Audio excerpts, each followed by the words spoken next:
بسم الله الرحمن الرحيم.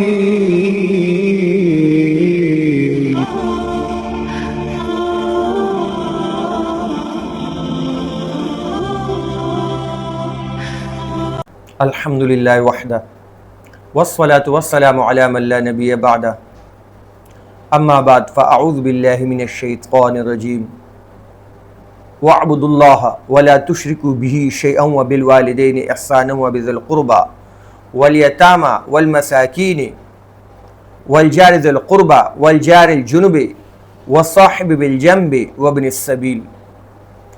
وقال النبي صلى الله عليه وآله وسلم لیس المؤمن بالذی یشبع وجارہ جائع الی جنبہ. محترم سامعین کرام، جس طرح ایک عظیم رشتہ رشتہ داروں کے ساتھ ہوا کرتا ہے اور اس کی علامت یہ ہے کہ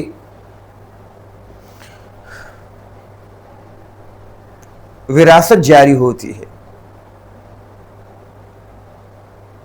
والدین سے وراثت اولاد تک، اولاد سے والدین تک، شوہر سے بیوی تک، بیوی سے شوہر تک. اس طرح وراثت کا سلسلہ مرحلہ وار چلتا ہے مراتب کے لحاظ سے. تو یہ اس بات کی علامت ہے کہ رشتہ ایک عظیم نعمت ہے، ایک قابل لحاظ چیز ہے، کیونکہ مال ایک کا ہوتا ہے اور اس کا مالک دوسرا بن جاتا ہے. اس سے آپ رشتوں کی اہمیت سمجھیں. لیکن باپ کے میراث کا مالک بیٹا بیٹیاں، شوہر کے میراث کا مالک بیوی، اس میں سے بیوی کا حصہ، بیوی کی میراث میں سے شوہر کا حصہ، یہ بدیہی چیزیں ہیں، کیونکہ ان کی غم اور خوشی ایک ہوتی ہے، کمانا ایک ہوتا ہے، دکھ درد میں شریک ہوتے ہیں. لہذا کسی حد تک، بلکہ کافی حد تک یہ بات سمجھ میں آتی ہے کہ یہ ایک دوسرے کے مال کے وارث ہوں، مالک ہوں، اور یہ کماتے ہی ایک دوسرے کے لیے ہیں. باپ کماتا ہے تاکہ اولاد کو خوشی پہنچے، اولاد کی ضروریات اور سہولیات پوری ہوں. شوہر کماتا ہے تاکہ بیوی کی ضروریات اور سہولیات کو پوری کرے. بیٹا کماتا ہے تاکہ والدین کی ضروریات اور سہولیات پوری کریں. تو غرض یہ ایک بڑی حقیقت پر مبنی ہے. لیکن میرے محترم بزرگوں اور دوستوں، ہمیں ایک دوسرے رشتے کی بھی اہمیت دلانے کے لیے نبی کریم صلی اللہ علیہ وسلم نے فرمایا کہ ما زال جبریل یوصینی بالجار حتی ظننت انہ سیورثہ. کہ مجھے حضرت جبرائیل علیہ السلام پڑوسی کے بارے میں مسلسل تاکید فرماتے، تلقین فرماتے، پڑوسی کے حقوق کے بارے میں تاکید فرماتے، یہاں تک کہ مجھے یہ غالب گمان ہوا کہ ایسا نہ ہو کہ پڑوسی کو بھی میراث میں شامل کیا جائے. تو لفظ میراث سے نبی کریم صلی اللہ علیہ وسلم ہمیں یہ سمجھانا چاہتے ہیں کہ بس بات صرف اس حد تک ہے کہ اللہ کا حکم نازل نہیں ہوا صراحتاً کہ پڑوسی کو میراث میں شامل کیا جائے، اپنے مال میں شامل کیا جائے. لیکن اگر تاکید کے لحاظ سے دیکھا جائے جو پڑوسی کے بارے میں کی گئیں، تو اس سے یہ ظاہر ہے کہ پڑوسی آپ کے مال میں کافی حد تک انسانی ہمدردی، انسانی خیر خواہی کی بنیاد پر شریک ہے، شامل ہے۔ اور یہ نبی کریم صلی اللہ علیہ وسلم کے اس ارشاد سے ظاہر ہے کہ جبرائیل علیہ الصلوۃ والسلام مجھے بار بار تاکید فرماتے رہے پڑوسی کے حقوق کے بارے میں، اور یہاں تک کہ مجھے غالب گمان ہوا کہ کہیں ایسا نہ ہو کہ پڑوسی کو میراث میں شامل نہ کیا جائے، اسے کہیں وارث نہ بنایا جائے۔ میرے محترم بزرگوں اور دوستوں، نبی کریم صلی اللہ علیہ وسلم پڑوسی کی حقوق کی تاکید کرتے ہوئے فرماتے ہیں کہ اے لوگو، تمہیں کیا معلوم، کیا تم جانتے ہو کہ پڑوسی کا حق کیا ہے؟ اور پھر فرمایا جب وہ تم سے مدد چاہے تو تم ان کی مدد کرو، اور اگر تم سے قرض مانگے تو اس کو قرض دو،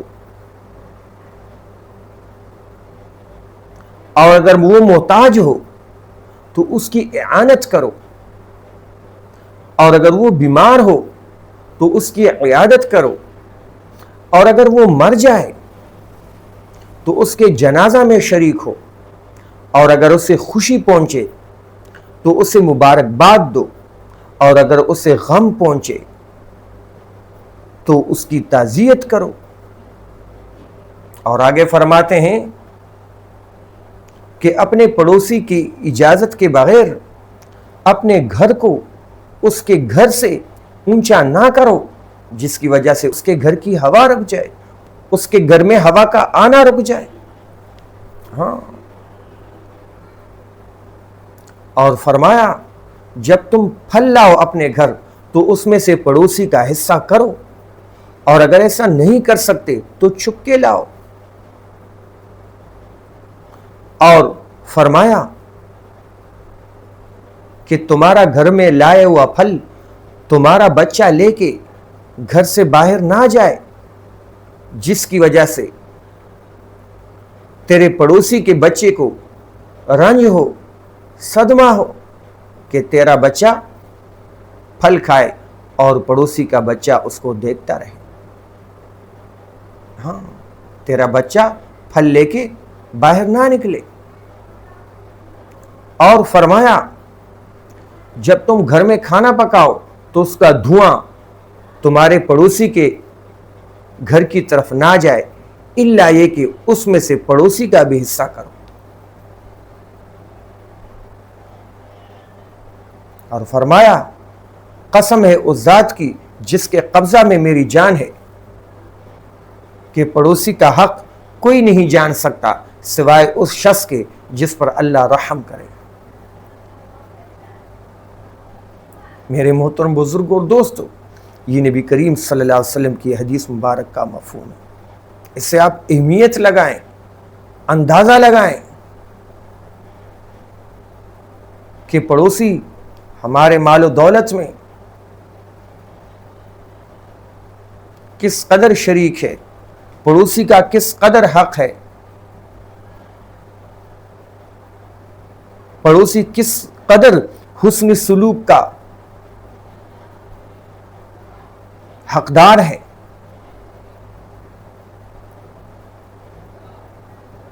ذرا اس حدیث میں غور کریں،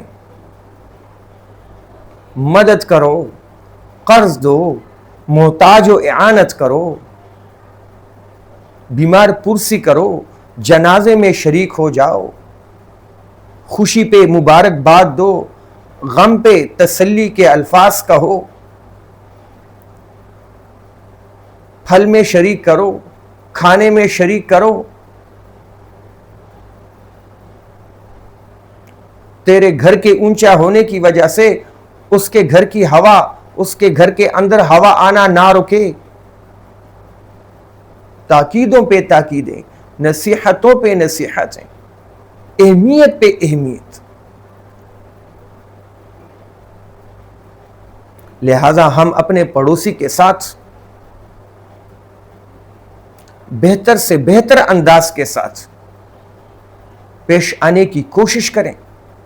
صرف یہ نہ ہو کہ ہمارے ہاتھوں اس کو تکلیف نہ پہنچے، بلکہ اگر اس کے ہاتھوں ہمیں تکلیف پہنچتی ہے تو ہمیں اس پہ بھی صبر کرنا ہے. ایک شخص حضرت عبداللہ بن مسعود رضی اللہ تعالی عنہ سے پڑوسی کی شکایتیں کرنے لگے. حضرت عبداللہ بن مسعود رضی اللہ تعالی عنہ نے ان سے جواباً فرمایا کہ انہوں نے اللہ کی نافرمانی کر کے تجھے تکلیف پہنچائی، انہوں نے تو آپ کے حق میں اللہ کی نافرمانی کی، لیکن آپ تو ان کے حق میں اللہ کی نافرمانی نہ کریں.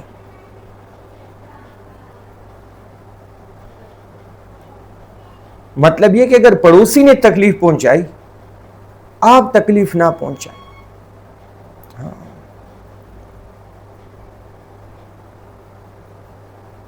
حضرت حسن بصری رحمہ اللہ فرماتے ہیں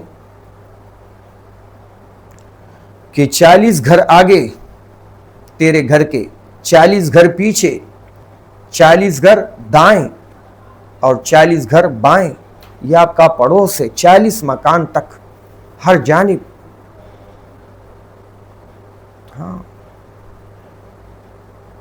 البتہ جب آپ کو ہدیہ دینا ہے، کچھ دینا ہے، پھل دینے ہیں، کھانے کا کچھ دینا ہے،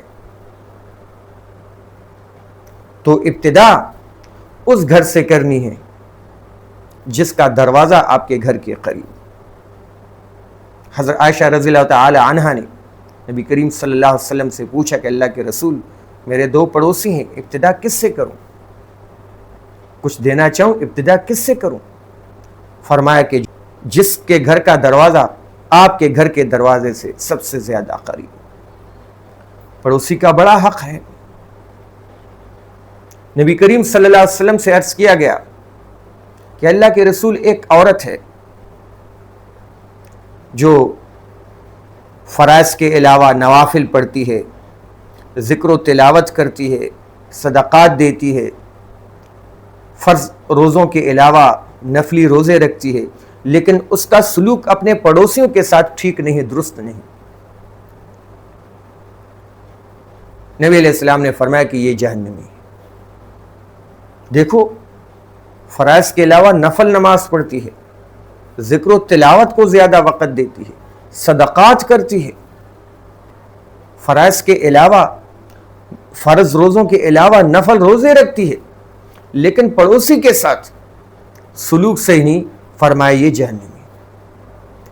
اور عرض کیا کہ اللہ کے رسول، ایک دوسری عورت ہے جو فرائض پر اکتفا کرتی ہے، نماز کے لحاظ سے، روزوں کے لحاظ سے، لیکن اس کا سلوک اپنے پڑوسیوں کے ساتھ درست ہے، اور جب صدقہ کرتی ہے تو کچھ پنیر، وہ بہت ہی ہلکی غذا تھی، عام غذا. نبی کریم صلی اللہ علیہ وسلم نے فرمایا کہ یہ جنتی عورت ہے، یہ جنتی عورت ہے. لہذا ہم اپنے اخلاق کو بہتر بنائیں، اپنے پڑوسی کو کبھی اس کے غریب ہونے کی وجہ سے گھٹیا نگاہ سے نہ دیکھیں، اس کی تحقیر نہ کریں، اس کے گناہگار ہونے کی بنا پر اس کو حقارت کی نگاہ سے نہ دیکھیں. تدبیر کے ساتھ، اللہ سے مانگنے کے ساتھ، صبر کے ساتھ اس صراط مستقیم پر لانے کی کوشش کریں.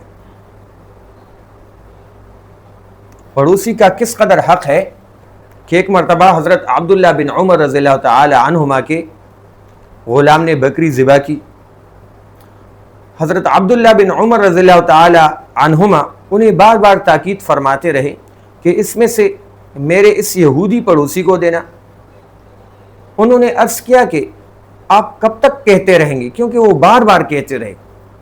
تو انہوں نے جواباً فرمایا کہ حضرت جبرائیل علیہ السلام نبی کریم صلی اللہ علیہ وسلم کو پڑوسی کے بارے میں بار بار تاکید فرماتے تھے، اسی بنا پر میں نے آپ کو بھی بار بار پڑوسی کے بارے میں تاکید کی.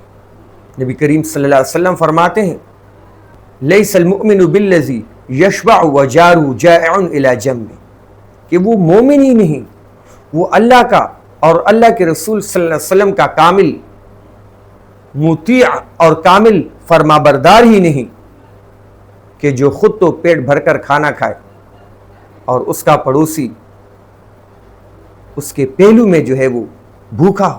ہاں، مومن ہی.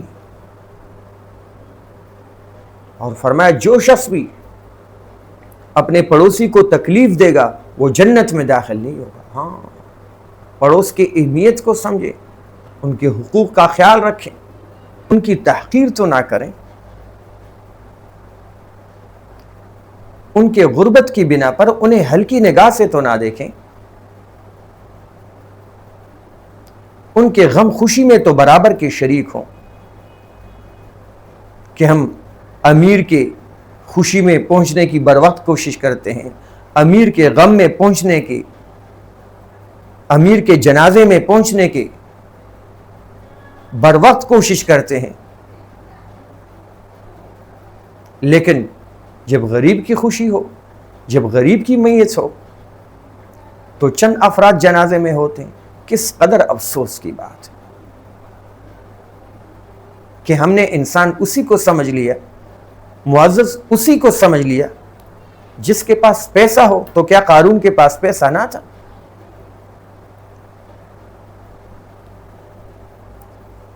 تاریخ اس کو کس نگاہ سے دیکھتی؟ معاشرہ قارون کو کس نگاہ سے دیکھتا؟ کیا بڑا مقام و مرتبہ فرعون کا نہ تھا؟ کیا وہ خدائی کا دعویٰ نہ کرتا تھا؟ کیا لوگ اس کے سامنے صدارز نہ ہوتے تھے؟ لیکن معاشرہ اس کو کس نام سے یاد کرتی ہے؟ لوگ اس کا تذکرہ اچھوں میں کرتے ہیں یا بروں میں؟ افسوس افسوس، ہم اپنے آپ کو کامل سمجھنے لگے. ہم صرف مسلمان ہونے پر اپنے آپ کو جو ہے وہ بس دیندار سمجھنے لگے. صرف لا الہ الا اللہ کہنے سے آپ مسلمان تو ہو جائیں گے، لیکن جو مسلمانی کے تقاضے ہیں، جو اسلام کے تقاضے ہیں، ان پر آپ اس وقت عمل کر سکیں گے جب آپ اصلاحی مجالس میں بیٹھیں گے، جب آپ جمعے کے دن جمعہ کے بیان میں بر وقت حاضر ہوں گے. کتنے ہی معزز لوگ جنہیں معاشرہ بھی معزز سمجھتا ہے لیکن دین سے بے خبر ہونے کی بنا پر کئی مواقع میں جو ہے وہ ذلیل ہو کے رہ جاتے ہیں، کیونکہ انہیں اس بات کا علم نہیں ہوتا کہ اس مرحلے کو ہمیں کیسے جو ہے وہ لینا ہے، نبھانا ہے. مقام تو ان کو حاصل ہوتا ہے، پیسہ تو ان کے پاس ہوتا ہے، جو ان کے ذہن میں آتا ہے اسی درست سمجھتے ہیں اور لوگ ان کے سامنے ہاں ہاں کرتے ہیں. لیکن حقیقت میں صراط مستقیم کے بجائے وہ صراط الشیطان پر ہوتے ہیں، وہ اپنے گھمنڈ میں ہوتے ہیں. لہٰذا میرے محترم بزرگوں اور دوستوں، پڑوسیوں کے ساتھ بہتر سلوک کریں، ان کے ساتھ صلہ رحمی کریں. ایک بڑے عالم گزرے حضرت عبداللہ بن المقفع رحمہ اللہ، وہ اپنے پڑوسی کی دیوار کے سایہ میں بیٹھا کرتے تھے. ان کے وہ پڑوسی مجبور ہوئے، گھر فروخت کرنے کا ارادہ کیا، تو اس اللہ والے نے یہ کہہ کر کہ ہم نے اس کی دیوار کا سایہ کافی استعمال کیا لیکن اس کا حق ادا نہ کیا. وہ جتنی رقم پر اپنے گھر کو بیچنا چاہتا تھا اتنی رقم اس کو ہدیہ کر دی اور کہا کہ اب اس گھر کو فروخت کرنے کا ارادہ ختم کرو. بہتر پڑوس اللہ کی بڑی نعمت ہے، لیکن بہتر پڑوس آپ کو بہتر اخلاق سے ملے گا. یہ نہیں کہ بس